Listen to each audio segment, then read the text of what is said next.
Alright guys, I'm back for the news, and sorry if I sound like crap today. I mean, I just got up, and my dumbass turned my heater off in Ohio, because it was relatively cold the other day, last night, and well, let's just say I'm paying the piper for it, so yeah, my room feels like an ice cube.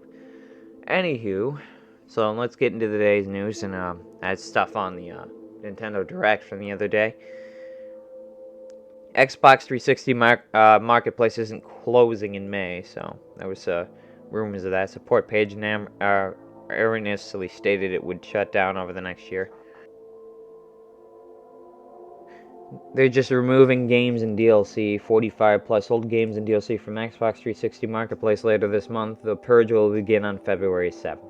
And include games like Assassin's Creed Brotherhood, Call of Duty Ghosts, Mass Effect 2. That said, some of these titles will still be available on the purchase on newer Xbox consoles, and people who previously purchased said games will still be able to download them in the future.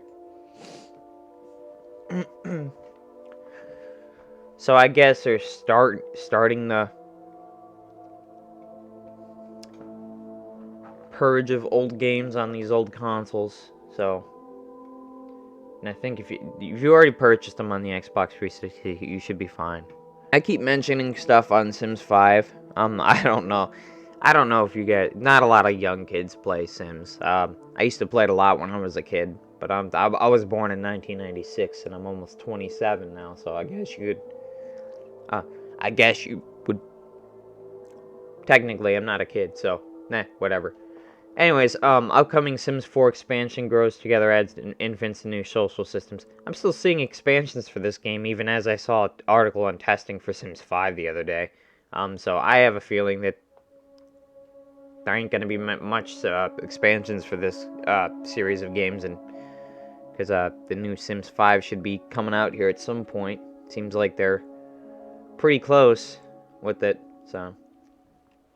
For those Sims players, know that I don't play Sims as much anymore. I basically buy the base game, and I haven't really been buying as many of the DLCs. Like Sims 4, I definitely was out that series. I played Sims 3 a lot. Sims 4, I got like 1 or 2 expansions with the base game, and then called it a day. To be honest with you guys, because those things are like $30 a pop or more than that. I have no idea what the pricing goes for those now, and suddenly you're $200 in the hole later, hence the reason I don't really play Sims as much anymore. It's more the same. Upcoming, the Sims 4 expansion grows together adds multitude of family interactions, new systems called milestones, and social compatibility, as well as infant Sims. Don't fear, as infants will arrive for all players in the base game update. They will have a wide variety of clothing, hairstyles, accessories, quirks, and special interactions you can purchase and use infant-focused furniture like a changing station, a playmate. Adult Sims can also carry their infant children around the world in a special backpack. Redfall is an always online, even in single player, and the more we go into live service and all online, it just makes me want to pull my hair out, to be honest with you guys, because if you don't have access to internet, you won't be able to play your games. That's just me, especially with it all online. Technically, I don't know. You can play this alone. You don't have to be online. But why do they have to make the whole game all online? That doesn't make any sense to me. I mean, I guess it makes it easier for the developer to develop on, but I don't know. Hopefully they have more games coming out year by year at some point, as years go by, that are just single player experiences and not an all online game. That's all I can ask for in this modern day, to be honest with you guys. Redfall publisher Bethesda has confirmed that the game will require an always online connection, even when playing in single player. On the official Redfall facts, the new requirement states that a persistent online connection is required for single player and co-op, and that Bethesda.net account will also be necessary, and I hate when they do that too. You gotta sign up for Bethesda.com, although I think I do have an account. I actually forgot what my Activision account is, guys. I got one just so I could switch my, what do you call it, gamer tag. You know, you can switch it for specifically for Call of Duty. And then I totally forgot about it. I had auto authentication set up, and I forgot the pins for it, and now just lost to the wind. Although this form of DRM has drawn criticism for adding extra steps as single-player titles back for blood initially required a persistent. That's exactly what that is, DRM, when they ask for your phone number or your a Bethesda account. What you guys think? Star Wars Jedi Survivor adds much requested fast travel feature. Yeah, I remember Jedi Fallen Order not having it. I'm not going to read a lot of these because I got a decent amount of articles here and only so much time to try to get this video through. And I can only leave so much in for it to not go over. So, trying to aim for a 14-minute video. I haven't really been doing that recently.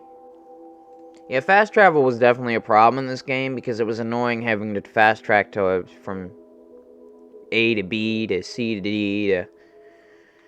I don't know, thank God they're adding that. Pokemon Scarlet and Violet sell 18 million units, despite it being broken at launch. It's getting better, though.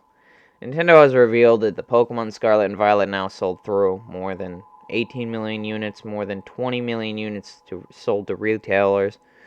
As revealed in the latest earnings report, 18.2 million customers bought a copy of the Scarlet and Violet by the end of December 22, up 8 million from the previously announced 10 million units sold as of November 23rd.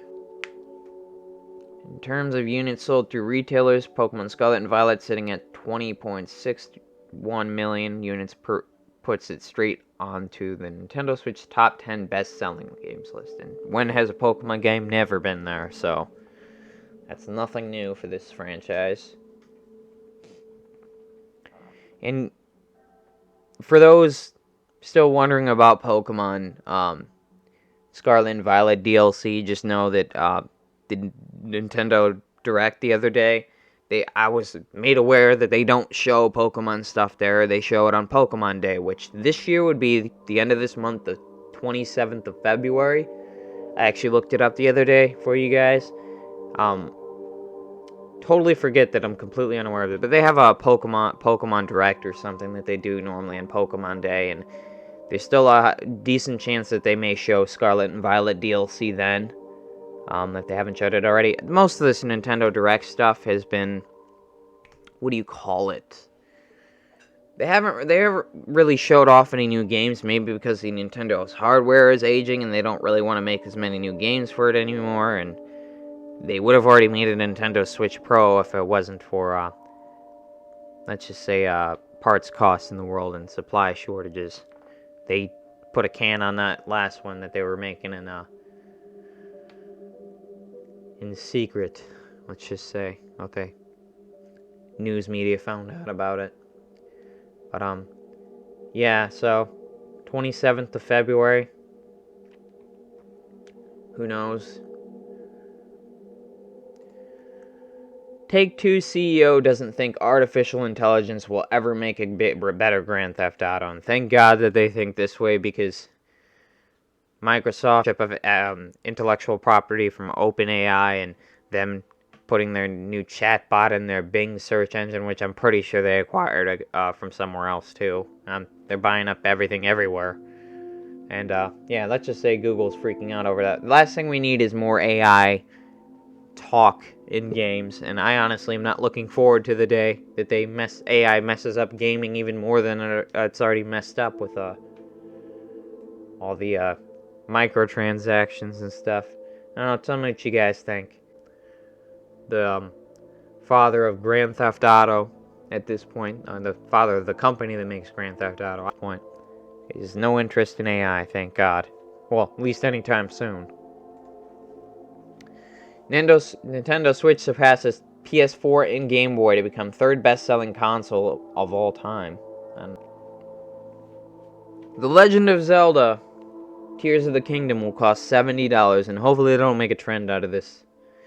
It's the first Nintendo Switch exclusive to get that price. And I feel As if with all other companies going $69.99 for our newest game. PlayStation started that trend. Thank them. Pains in the asses as they are. Metroid Prime's developer is unhappy. I feel like Nintendo. Yes, they make good games, but I feel as the way the company is, I don't think they should be selling them for $70. They're just not.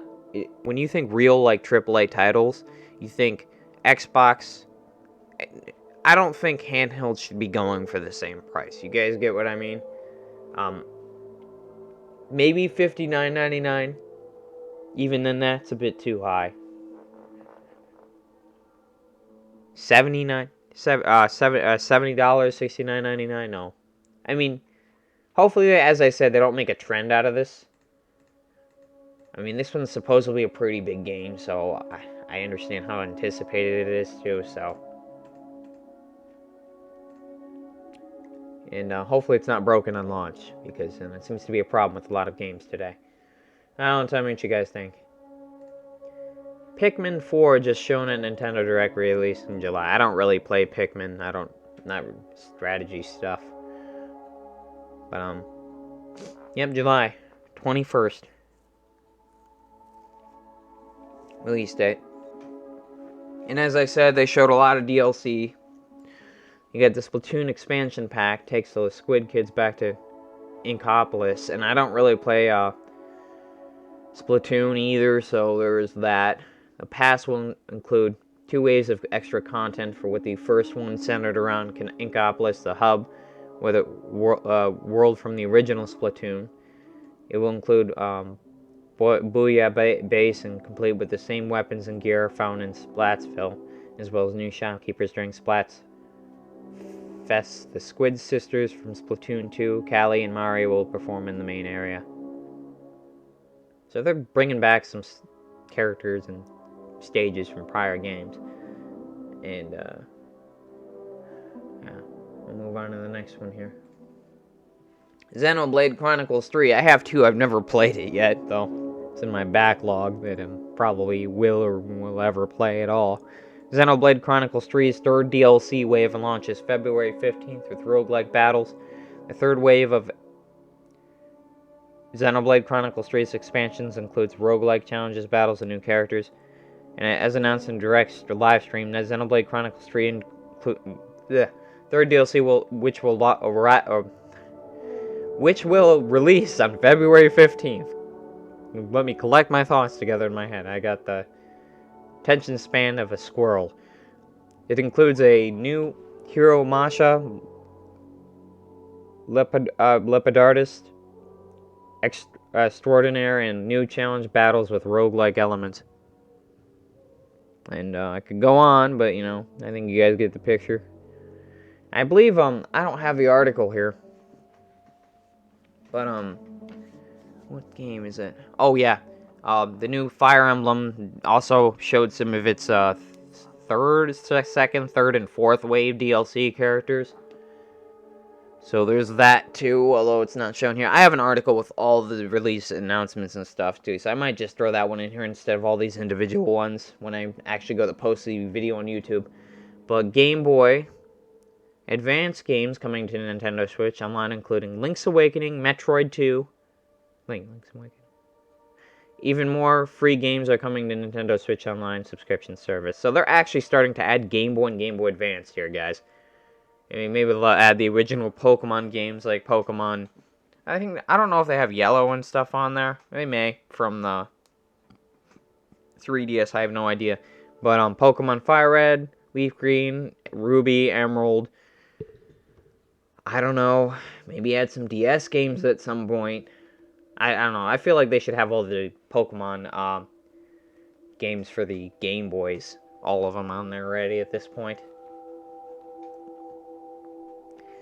The original Emeralds and those were pretty good. It was the only games that actually have the Battle Frontier in them.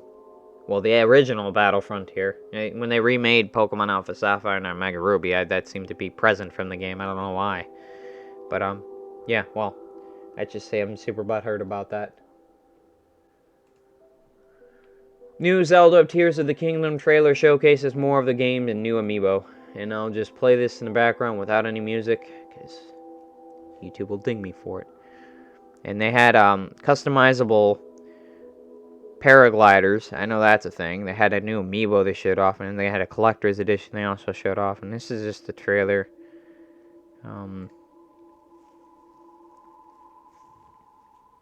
As I said, I'm not playing any of the music, because I don't know what YouTube will do to me.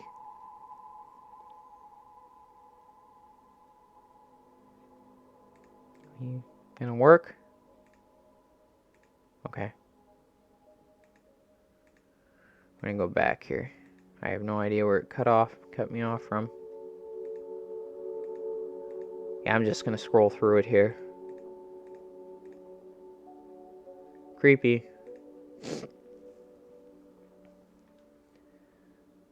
His sword's broken, guys. It's a freaking short sword now. Or a knife. Somebody made a comment on Twitter. It's like, chop down too many trees with that thing.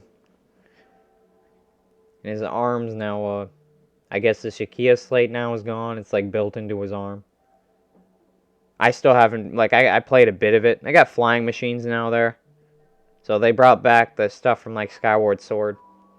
I don't play a lot of Zelda. I just know some base references from people. I have this prequel to this one, but I haven't I played a bit of it. I never beat it. I'll have to get back into it before I even consider trying to play this one. I did play the prequel to that one, though. What is it called? Pokemon Hyrule Warriors: Age of Calamity. I played halfway through that one. I probably played more of that than I did Breath of the Wild. But anyways, any news I don't get here, guys, I'll post on my Twitter, and I'll see you guys later. As always, sources used in the video will be in the description below. Drop me a like and subscribe. If you like my videos, please ring the bell. I'd greatly appreciate it. Any news I don't get here, I'll post on my Twitter, and I'll see you guys in the next video.